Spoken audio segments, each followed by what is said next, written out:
Bonsoir à tous, bonsoir à toutes, bienvenue dans Tailgate, l'émission 100% NFL des équipes de The Free Agent. On est très heureux de vous retrouver pour ce premier match de la saison régulière de NFL. Enfin, après 7 mois d'absence, après 7 mois après la victoire des Chiefs de Kansas City contre les Eagles de Philadelphie, on retrouve enfin de la NFL, non pas en pré-saison, mais en saison régulière, pour notre plus grand bonheur pour les 5 prochains mois à venir.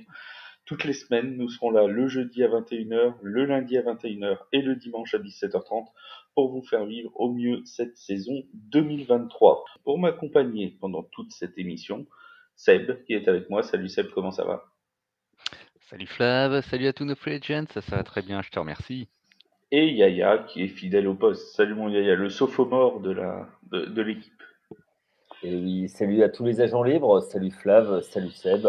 Bah écoute, oui, sophomore, tout à fait. Je prends un peu de galon, il paraît, voilà. Mais en tout cas, hyper hypé par cette saison qui s'annonce. Et je crois que je ne suis pas le seul. Je sens beaucoup d'engouement autour de cette saison. C'est l'heure donc du débat de TFA, le débat NFL. Chaque jeudi, on va vous proposer en direct sur Twitch et sur YouTube et chaque vendredi sur les plateformes de podcast, un débat d'actualité autour de la NFL. Ce soir, on a choisi de débattre autour d'un sujet qui a un petit peu remué la NFL pendant toute l'intersaison, c'est les grèves de joueurs. Il y en a eu pas mal pendant cette intersaison. Jonathan Taylor, Josh Jacobs, Mike Evans, Nick Bosa, Chris Jones, bref, la liste est encore longue. Tous sont allés au conflit avec leur franchise pour une seule raison, obtenir un meilleur contrat. Est-ce que ces grèves sont des caprices de stars? Est-ce que ce sont de véritables nécessités? On va en parler tout de suite avec Yaya et avec Seb, mais aussi avec vous dans les commentaires. N'hésitez pas à nous donner vos avis, bien évidemment. C'est l'heure donc du premier Thursday Night Debate, comme on a appelé ça. C'est très joli, hein, n'est-ce pas? Alors, voilà. Là, il faudra un jingle. C'est l'heure de se taper entre nous. Non, on va pas du tout se taper. Les amis, la grève des joueurs NFL, est-ce que c'est un mal nécessaire, mon cher Yaya? Est-ce que finalement ils ont que ça, les joueurs, pour se faire entendre? Alors, je vais essayer d'être le plus méthodique possible. Je pense qu'ils ne le font pas de gaieté de cœur. La grève n'est jamais faite de gaieté de cœur. Et ensuite, les contrats. Alors attention, faut mettre toutes les nuances. Les contrats de joueurs NFL, certes, ils sont énormissimes par rapport au commun des mortels, mais ils sont d'une précarité. Ce n'est pas la NBA, ce n'est pas la Major League et la Major League Baseball, pour parler des autres sports que l'on couvre.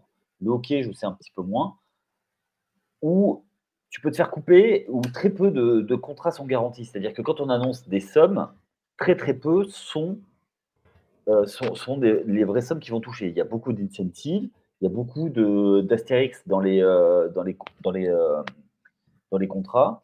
Donc du coup, pour moi, surtout certains postes, la grève est nécessaire. Mais le revers de la médaille, c'est que la ligue est faite de telle manière, c'est que il n'y a pas de concurrence de ligue. J'explique. Sur d'autres ligues, tu peux aller dans d'autres championnats. Tu dis, bah voilà, je quitte le côté nord-américain, je vais en Europe. Eh bien, c'est pas possible en NFL. Et il y a beaucoup d'appelés en NCAA. Il y a, je ne sais plus, 300 et quelques universités de division 1. Donc, je te laisse faire le calcul après pour les autres, avec donc beaucoup de concurrence pour au final arriver sur 53 fois 32. Donc, du coup, pour moi, il n'y a pas tous qui sont éligibles. Donc, quand tu es une superstar, tu peux te permettre de faire grève, effectivement, pour une revalorisation, qui, pour moi, avec les partages, ne sont pas forcément très équitables propriétaires, parce que propriétaires, joueurs. Donc, du coup, moi, j'ai envie de te dire, la grève est le seul moyen de peser un petit peu dans la balance. Voilà, pour les grandes superstars. Après, pour les autres, notamment pour les running backs, Je suis pas sûr que ça embête tant que ça les franchises. On parlera après du cas par cas. On abordera notamment le cas de Jonathan Taylor, qui a été un vrai feuilleton pendant tout cet été. Seb, toi, ton avis sur la grève en général, est-ce que finalement ça va pas ternir l'image du joueur? Est-ce que derrière on va pas avoir un ressentiment de la part des fans notamment en se disant voilà, ce joueur fait grève, on n'en veut plus. J'ai regardé un petit peu alors ça vaut ce que ça vaut sur les réseaux sociaux, mais les réactions sur les déclarations de Chris Jones par exemple, beaucoup de fans des Chiefs disent tradez-le et tant pis pour lui.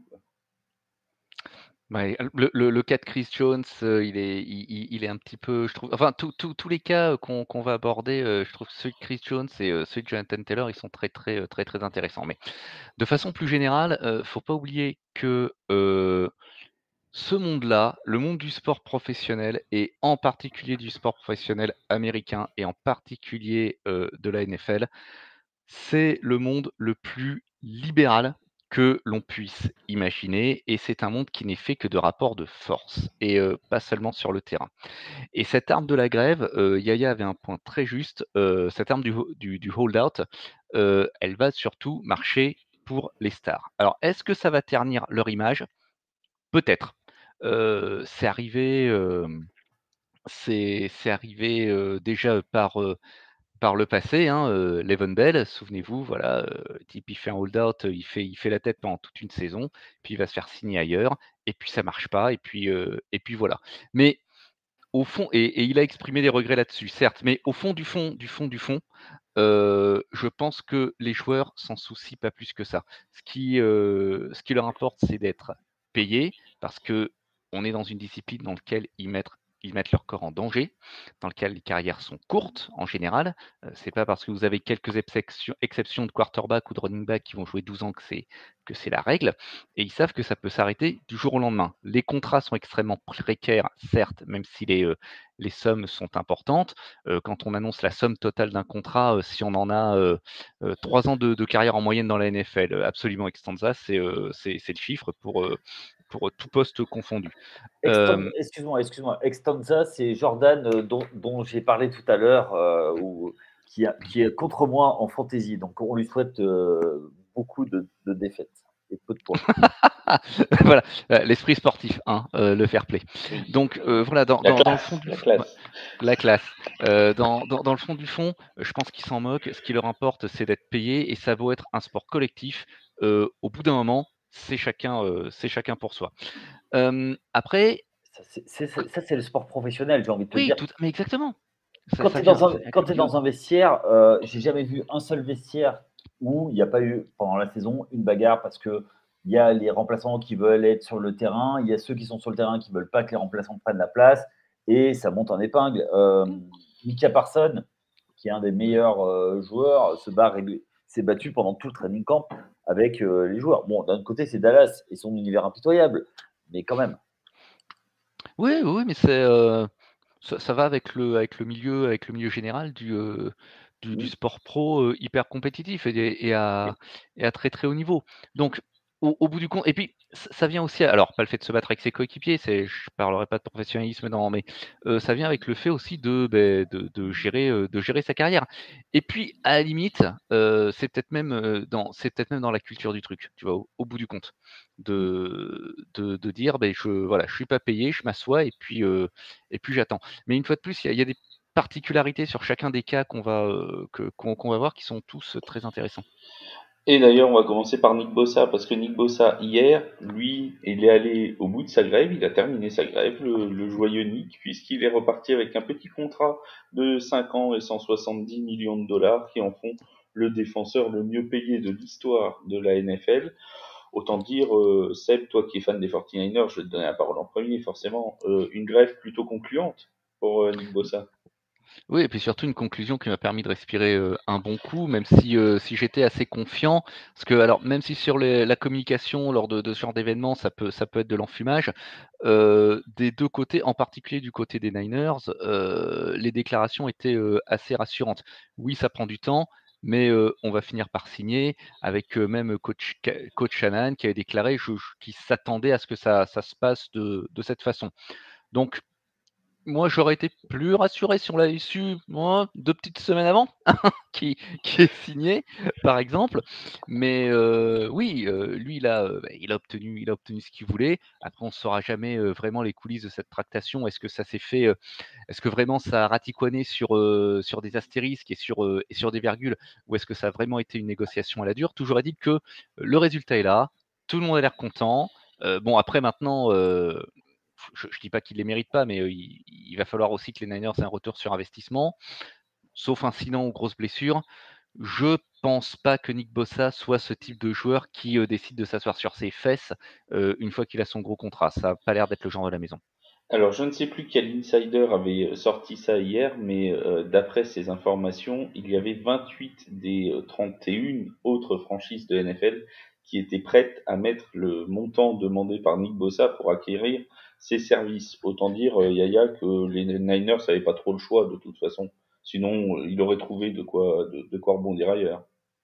Oui, j'ai envie de te dire, business is business. Des fois, il y a des franchises qui laissent partir des joueurs parce qu'elles ne veulent pas payer et que c'est pas ça les fait sortir de leur plan de marche. Je pense que c'était budgétisé, ils savaient très bien combien ils voulaient. Les négociations, ils n'ont pas, c'est pas au dernier moment. Effectivement, c'est peut-être le montant garanti. C'est là-dessus que ça joue. Est-ce qu'il y a des parties en incentive? Est-ce qu'il y a des parties. Voilà, c'est là-dessus. Il y a des agents qui sont payés pour ça, qui prennent des grosses commissions, qui veulent aussi les intérêts de leurs clients. Faut pas être dupe. Donc, parce que c'est pas uniquement le joueur et la franchise, c'est le joueur, ses représentants, la franchise. Et il y a une chose qu'on oublie beaucoup dans le sport professionnel, c'est que il y en a beaucoup qui demandent des fortunes, mais là-dedans, il faut aussi qu'ils payent leur entraînement personnel à côté, parce qu'il n'y a pas que les entraînements de la franchise, il y a la off-season, il y a toutes les choses que le commun des mortels ne voit pas. Ouais, exactement. C'est-à-dire, tu vois, quand on voit Kirk Cousins qui est dans la série Quarterback qui parle avec un thérapeute, ok, mais qui te dit qu'il ne fait pas en plus des choses de son côté qu'en dehors de la franchise.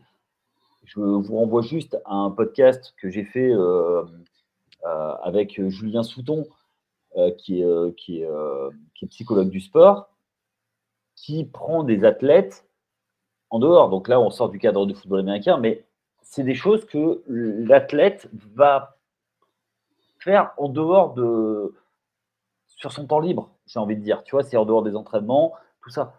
Donc, et aux États-Unis, ça peut être très vite chiffré. Ne serait-ce que, tu vois, prends un ostéo, des frais de santé. Surtout que le système de santé américain n'est pas le même que celui qu'on connaît nous. Donc, attention à ne pas transposer. Donc, c'est tout ce genre de choses que peut-être, tu vois, il cherche à mettre dans son contrat. Donc, tout à fait. voilà. C'est tout à fait possible. C'est tout à fait possible. Donc ça, c'était la grève réussie. La grève qui a eu une bonne conclusion. Mais il y en a d'autres qui sont toujours en grève. Coucou Chris Jones des Chiefs. C'est à ton tour, mon cher. Il est encore là, lui. C'est à ton tour, mon cher Chris. Chris Jones, donc, qui sera normalement présent à Arrowhead ce soir pour le match d'ouverture. Il devrait être en loge, hein, mais il sera probablement pas sur le terrain, sauf rebondissement incroyable d'ici les 2 heures ou allez les 4 heures qui nous séparent de la rencontre. Chris Jones, il est en grève depuis le début de l'intersaison. Ça commence à lui coûter très cher. Et il a dit, Seb, qu'il était capable d'aller jusqu'à la semaine 8 pour faire la grève. Est-ce que ça te semble tenable? Effectivement, il a déclaré ça. Il a répondu à un utilisateur sur ex Twitter, qu'il était prêt à aller jusqu'à la semaine 8.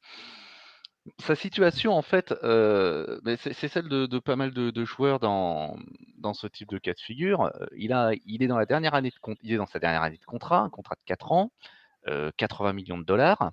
Et avec ses 20 millions par an, il entre à peine dans le top 10 des defensive tackles les mieux payés de la ligue, avec bien sûr Aaron Donald, qui est loin devant avec ses plus de 31 millions par an.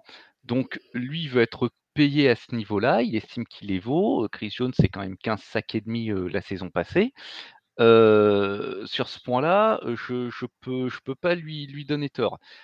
Il avait l'air de faire preuve quand même d'une certaine bonne volonté, ce qu'il y a pas très très longtemps, il y a quelques jours, à un média de Kansas City, il a déclaré que s'il recevait la bonne offre, lui, il était prêt à jouer dès la week 1. Bon, a priori, la bonne offre n'est pas arrivée, et d'après The Athletic, il demande 30 millions.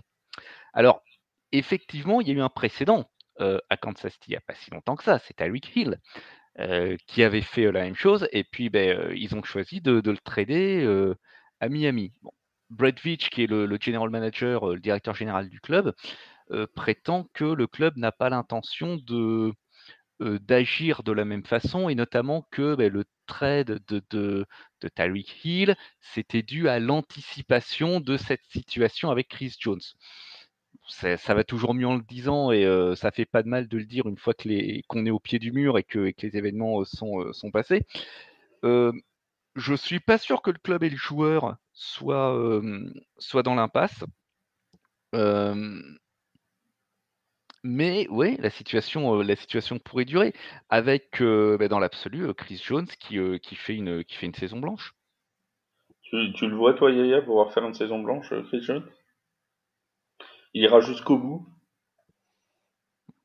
Est-ce qu'il a le choix, d'ailleurs? Bah, j'ai envie. Il y a une chose, moi, qui me. Comment dire? Là, il joue. C'est un peu du poker menteur. C'est-à-dire que, imagine, ils perdent ce soir. Avec aucun sac. Ils prennent aucun sac, ils prennent des. Ils prennent 45 pions. Ouais. Ils prennent aucun sac, et t'as les running back adverses qui perforent la defensive line. Allez. Voilà. Là, tu crois pas que tout Arrowhead se tourne vers le GM? Le GM se tourne vers son chéquier. Et le chéquier se tourne vers la loge où se trouve Aaron Jones. Voilà. J'ai envie de dire, c'est possible à tout moment que ça parte. Comme on l'a dit et répété, Chris Jones, c'est la pierre angulaire. Je pense qu'il ne gagne pas de Super Bowl sans Chris Jones. Donc, et puis, c'est quand même le visage de la défense du côté Kansas City. Mais l'inverse peut être vrai aussi. Est-ce que Chris Jones gagne un Super Bowl sans Kansas City? Oui, mais si on part dans ce débat, on va loin, les enfants. Hein. Ah bah ça dépend dans quelle franchise. Par exemple, tu vois, tu l'envoies à New Orleans avec Tyrann Mathieu. Oui, effectivement, bah là, il ne gagne pas de Super Bowl. Mais tu l'envoies dans une. Chez les Cards. Voilà. Ça peut aller.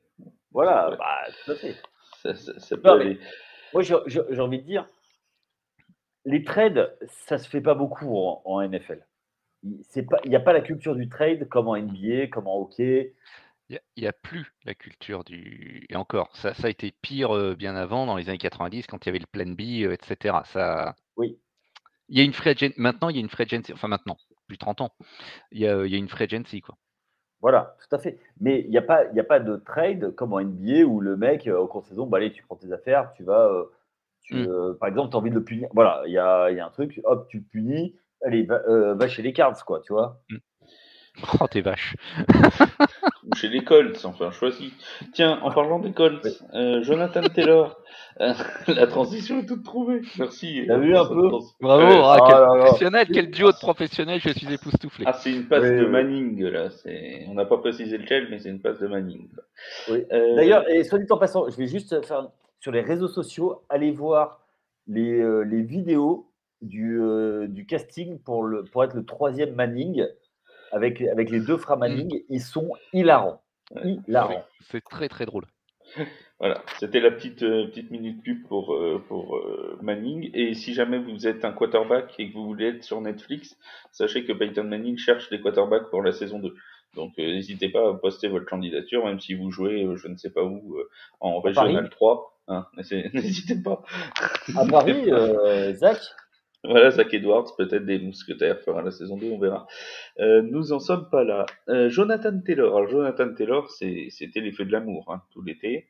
C'était Dallas, mais à Indianapolis, quoi. Alors, on a eu Jonathan Taylor, c'était pire que Martin à la ferme et Martin à la piscine. On a eu Jonathan Taylor, demande à être... Ah non, il commence sans demander à être tradé, pardon. Il commence à vouloir un nouveau contrat. Bon. Le general manager, le président, même le propriétaire, lui dit non merci.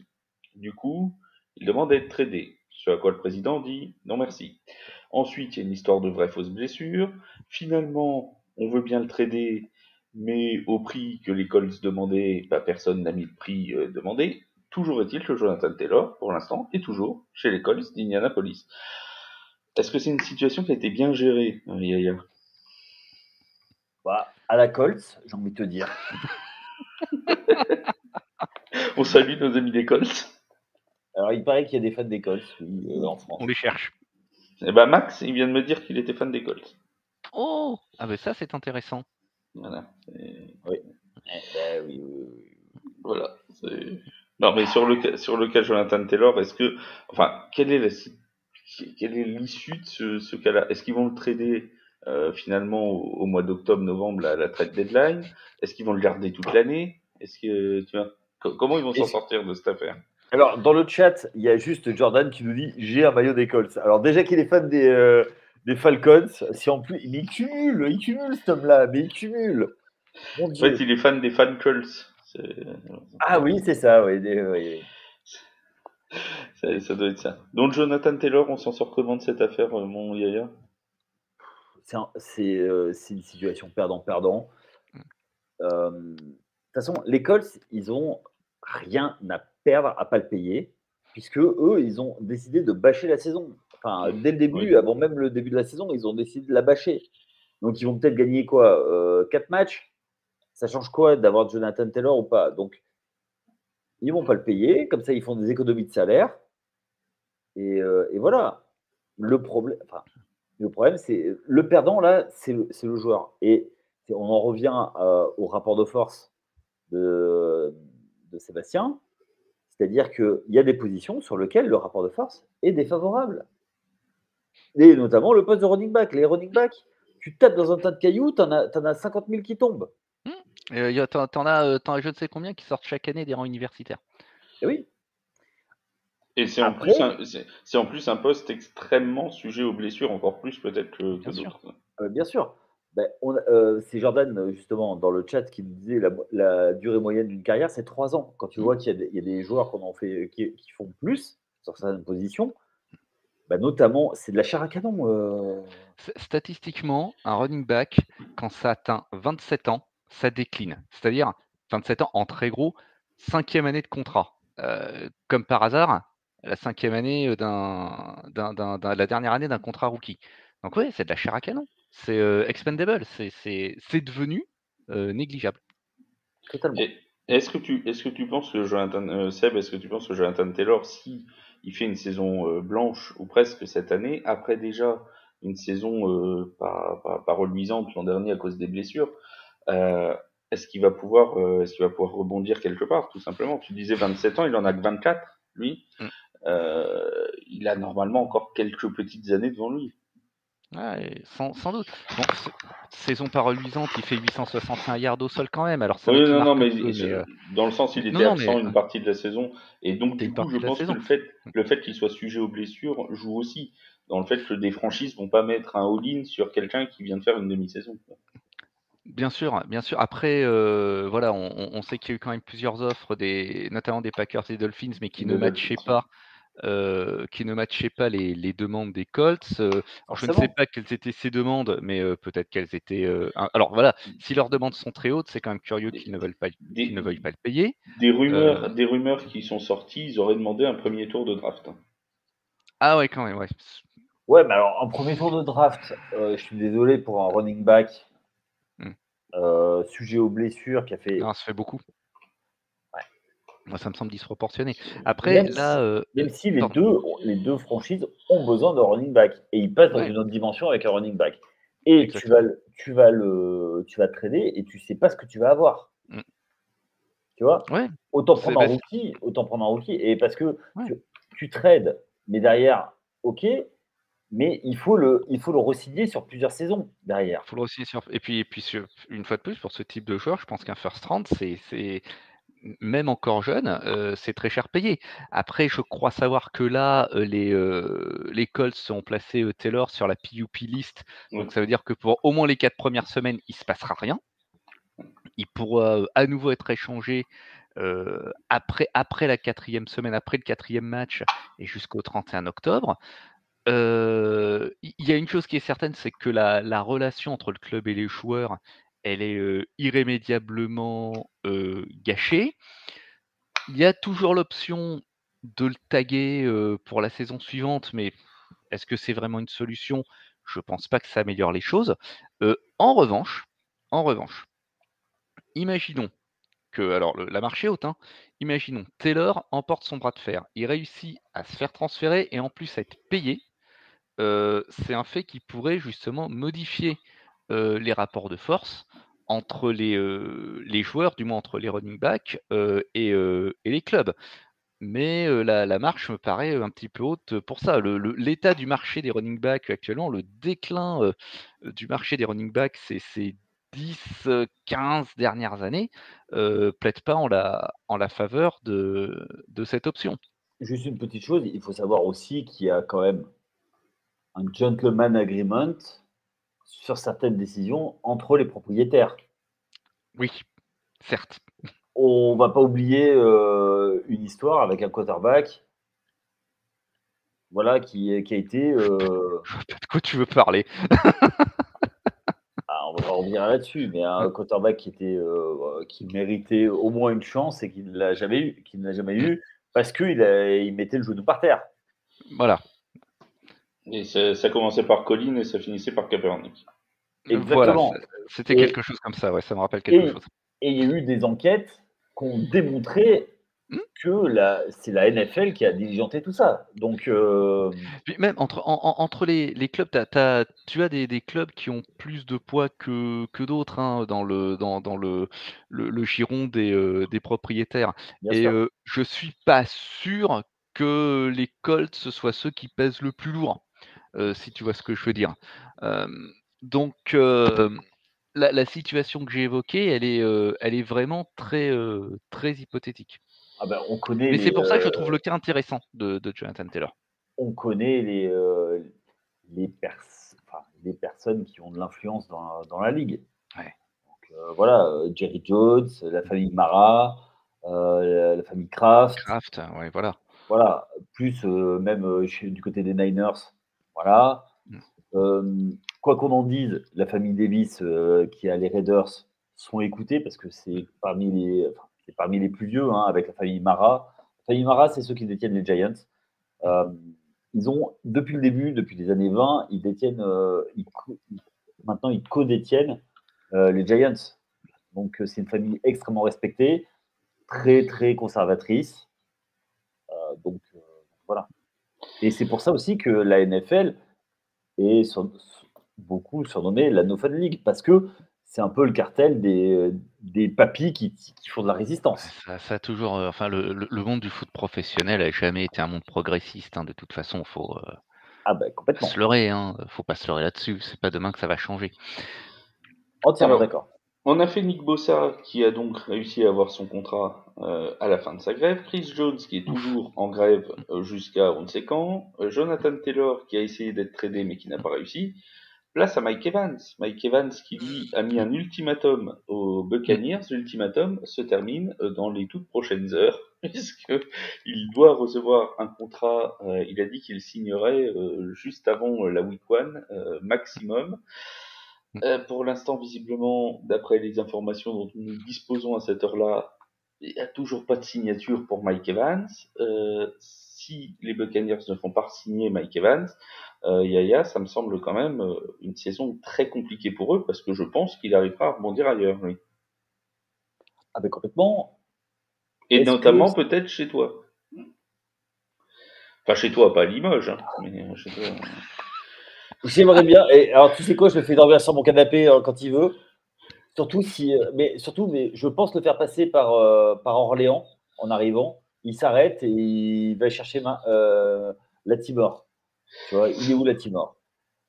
Les plaisanteries mis à part, les receveurs ont un autre statut que surtout les receveurs qui performent, ont un autre statut que les running backs.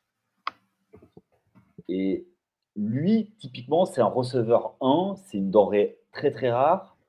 Même quand les Buccaneers étaient au fond du trou, il performait. Aujourd'hui, effectivement, il est un petit peu plus âgé, il peut faire d'autres choses, mais il sera toujours performant. Donc oui, ça peut.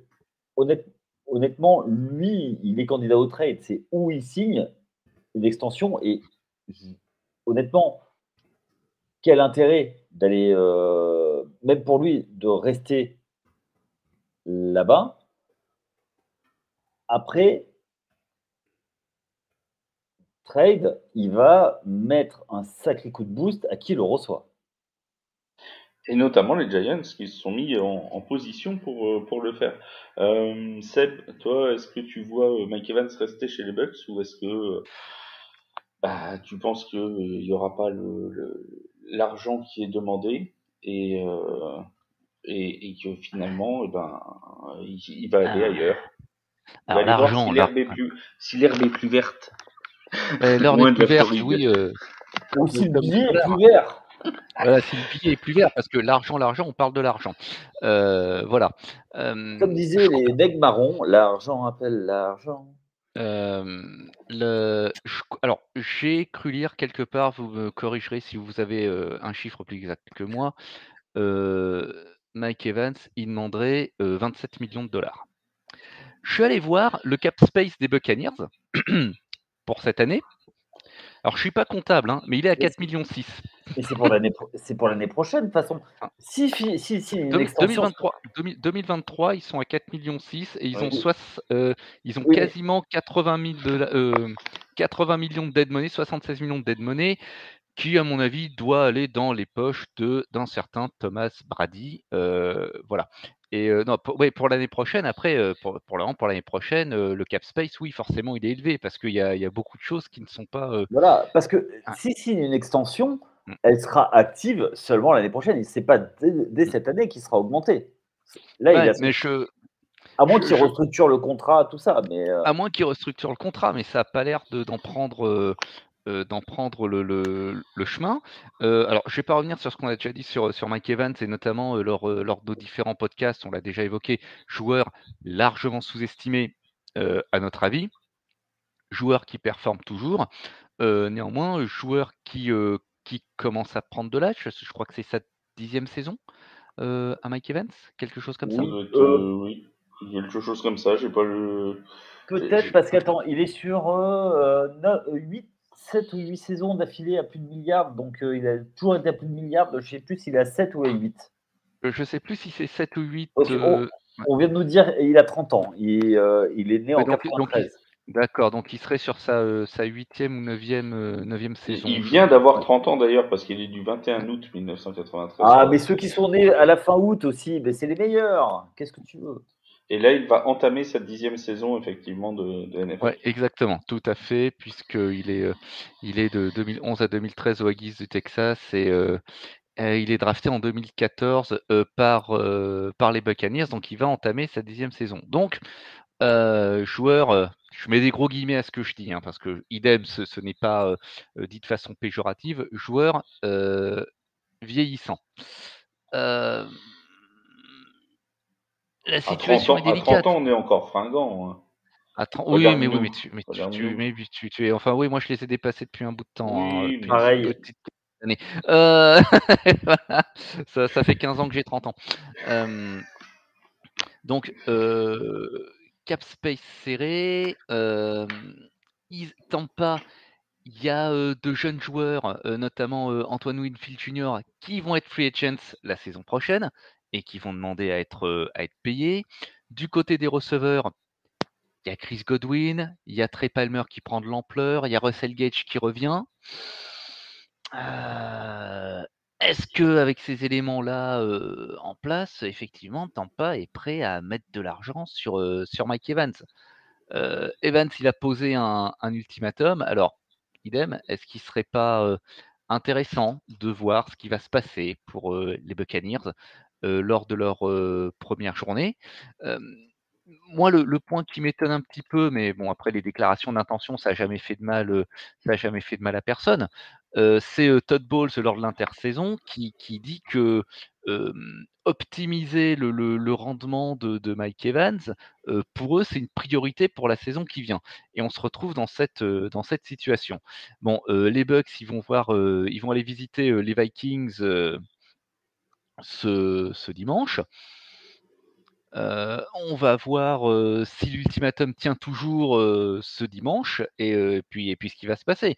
Il est sûr que, tu vois, tout comme, allez, même situation que Chris Jones, si tu as un jeu aérien qui fait 150 yards dans la journée, bon, ben, peut-être qu'effectivement, on va se tourner vers le general manager, qui va se tourner vers son chéquier, qui va se tourner, etc. Il y a juste une Qui petite va se chose tourner comme vers ça. Chris Jones. Ah non, non, c'est pas là. N'oublie pas une chose pour les Bucks, et ce qui peut lui donner envie de partir, c'est C'est Kyle Baker Trask. Mayfield. Baker Mayfield. Oui, alors oui, ça peut être un élément. Une fois de plus, les Bucks, on parle d'un club qui va passer de Tom Brady à Baker Mayfield sans palier de décompression. Et comme je l'ai déjà dit, c'est quand même des coups à faire un AVC, hein, ça. Donc, oui, ça peut parfaitement jouer dans. Je pense pas que ce soit sur le plan relationnel, parce que Mayfield, ça a pas l'air d'être. Mais sur le plan du jeu, ouais, bien sûr, on sait que Mayfield, ça marche tant que ça marche tant que ça fonctionne, hein, j'ai envie de dire. Et quand c'est cassé, c'est cassé. Ça peut être cassé à la 15e journée, ça peut être cassé à la 2e. Bah, au pire, Voire à la derrière, mi-temps de la première. Voir dans le premier quart-temps de la première journée. Mais oh, je suis bien méchant. au pire, il y a Trask derrière. Voilà. C'est censé être rassurant, ça, ou Bah, ça- pour les autres équipes de NFC Sud, oui, sans doute. Mais, Oui, sans doute, mais je suis pas sûr pour les fans des Buccaneers et pour Mike Evans, tu vois, ça fasse sauter de joie tout ce beau monde. Merci Yaya Seb pour ce débat de grande qualité et pour ce live en général. On vous invite tous à nous laisser vos commentaires sur les réseaux sociaux, sur les différentes plateformes pour continuer ce débat avec nous sur Twitter, sur Facebook, sur Instagram. Là où vous voulez, on est présent sur toutes les plateformes et à nous suivre bien évidemment si ce n'est pas déjà fait. On se retrouve dimanche pour la NFL à 17h30. Ce sera avec Yaya, avec Seb et peut-être avec Bertrand aussi, je crois, pour oui, faire normalement, c'est Bertrand. Voilà. Il doit être là. Je confierai l'animation à mon cher Yaya qui prendra soin de vous pendant toute l'avant Red Zone de 17h30 à 19h, la présentation de tous les matchs de la Red Zone de la première semaine de compétition. En attendant ce dimanche ensoleillé et plein de football, on vous souhaite à tous un très bon début de saison et à très vite sur les antennes de TF1. Salut, salut. Ciao. Ciao, salut!